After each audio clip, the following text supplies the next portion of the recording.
Bu Yangpichuan teri qog'oz hikoyasi mahbiyatlikning bir qismi. Faoliyatlik 5 kitob, aran 39 ko'y 8 ming. Bir kitobning bahosiga 5 kitobni setib ola olasiz. Kirosi qitilib 39 ko'y 8 ming.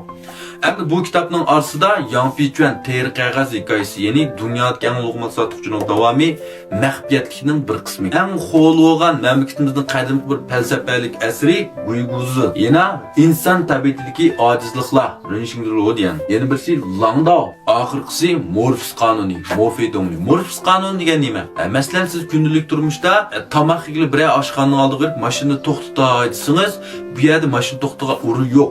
Amal siz jiroq yerga olib to'xtatib kelsangiz, bu yer bekor bo'lib qolgan. Mashinangizni haftalab jumg'a vaqtning o'zida avaray shundoq yaxshi.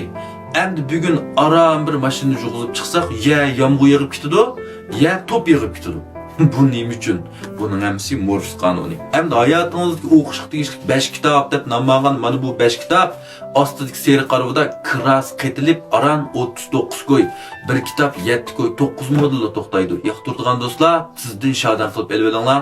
Rahmat.